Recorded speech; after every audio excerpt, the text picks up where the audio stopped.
Growing up, I had flat feet. And so I would go to the doctor and then they would make these arch supports that basically are a mold of your flat foot. And then you walk on them, right? And these arch supports were supposed to correct my arches. Well, all they did is make me dependent on the arches, which I eventually got rid of when I was 19 years old because I felt so much better when I didn't wear my corrective arches. Now, if your eyes are bad, you go see the eye doctor and you get corrective lenses, right?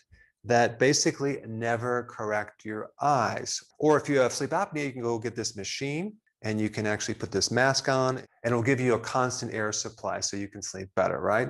Is that going to correct anything? No, it's a way of coping with the situation. Or if you have high blood pressure, you can go to the doctor and they have a medication for that. Does that ever correct anything? No, it manages the symptoms, right? And that's pretty much what healthcare is nowadays. It's not correcting anything, it's managing your symptoms. And that's why I do all these videos, to help you understand things to do to correct the problem so you're not dependent on something. And that leads us to today's topic, the benefits of walking barefoot. In your foot, you have 26 bones. You have 33 joints and 19 different muscles. It's a very highly complex part of your body that allows you to move, and it supports your entire body weight. So if you weigh 200, 250, or 300 or 350 pounds, it's a lot of weight on these little feet. Now, a very big problem is these darn shoes that you have to wear, okay? Here's the problem with shoes. They're very, very unnatural. They compress your toes. I mean, some people actually buy shoes that are pointed. So they're trying to put these toes into this space that just doesn't fit the toes. Naturally, the toes should be wider, okay? So when you're constantly compressing these toes, then that creates a lot of problems with your gait, with your balance, with your muscles in your calves and your feet, and that translates up to the knees. So wearing shoes actually increases the risk of getting knee pain and low back pain just because of the altered dynamics of your foot. First of all, we're raising the foot above the ground, so we're losing communication with the ground, making things very unstable. And so the bottom of your foot is really communicating with the ground through a via, right? Through like a sponge cushion. And if you wear a high heel, that's even worse. I bought some dress shoes that were $300 when I was in practice, and they were the most uncomfortable shoe that I ever wore, but I didn't want to get rid of them because they cost so much. But I remember coming home at the end of the day, my feet were killing me. They were so uncomfortable. So since you spend the majority of the day in shoes, it's very important to get shoes that are very comfortable. The shoes that I'm going to recommend are those shoes that fit in the category of the barefoot footwear. So I bought a series of shoes that are closer to the ground, that provide more space for my toes. They're wider, okay, and they're much more comfortable, and they force the foot to work harder. But that's a very good thing because it creates more stability. So wearing the wrong type of shoes in general cause the reduction of range of motion. They increase the temperature of your feet. You basically cook your feet in this small space.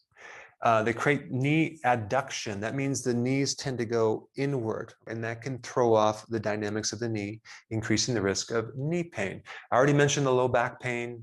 Your Achilles tendon becomes more stiff. That's that tendon in the back part of the lower ankle, and that's going to affect your ability to move and play sports. It's going to reduce your circulation, and it can even shorten the calf length, okay, and create atrophy of your muscles in your calf if you wear high heels. There's one study done that shows that if your heel is greater than 5 centimeters and you wear this high heel for over 2 years, there's significant reduction in your size of your calf muscles and the strength of your calf muscles. So the longer you wear these type of shoes, you lose the strength of your foundation, which can affect the rest of the body because, as you know, the ankle bone's connected to the knee bone, which is connected to the hip bone, et cetera, et cetera. All right, now there's 2 things I'm going to recommend. First of all, start looking for a shoe that has less of a heel, that's closer to the ground, and that provides more space on your toes so you can have more stability. Okay, that's number one. Number two, start walking barefoot on the grass and the sand. This is a very therapeutic exercise that at first your feet are going to get tired, but then the feet are going to get stronger, and you're going to find that there's much less stress on your joints. So let's go right into the benefits of walking barefoot. Number one, your toes finally have a chance to spread out. Okay, just from that alone, that can prevent these toes that become malaligned and create all sorts of issues with your gait. Number two, more communication with the ground is better. And so the mechanical receptors, the receptors on the bottom of your foot, if they're in direct communication with the grass or the sand or whatever surface, that information is going to be picked up and sent through the body to your brain, and you're going to be way more stable. You're going to actually be very surprised on how the rest of your body is going to feel once your foundation is really connected to the ground.